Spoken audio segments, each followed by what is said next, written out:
তো মাদারীপুরের মাটি ও মানুষের পালস বুঝে আমাদের ফ্যামিলির সিদ্ধান্ত স্বতন্ত্রভাবে বা নির্দলীয়ভাবে আমরা আগামী ত্রয়োদশ জাতীয় সংসদ নির্বাচনে অংশগ্রহণ করব। সে লক্ষ্যেই বা সেই সিদ্ধান্ত অনুযায়ী আমি স্বতন্ত্র প্রার্থী হিসেবে দাঁড়িয়েছি।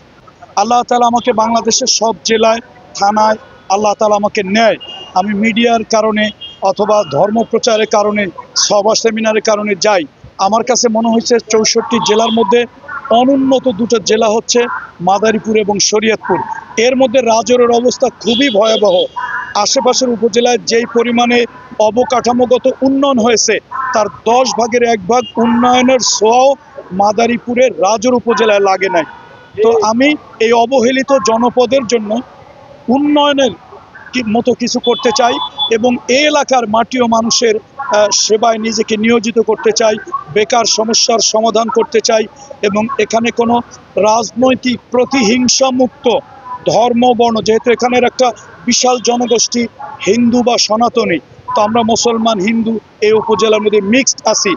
ধর্মীয় বৈষম্য অথবা বর্ণ বৈষম্য এই ইত্যাদি থাকবে না। রাজনৈতিক কলহ বা সন্ত্রাস পেশি শক্তি এটা মুক্ত রাজর করার লক্ষ্যেই মূলত আমি এই নির্বাচনের দিকে আসি।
কথাবার্তা বলেন।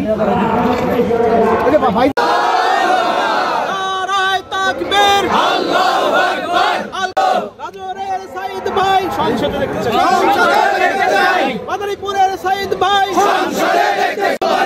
সাইদ ভাইয়ের উন্নয়ন, মাদারীপুরের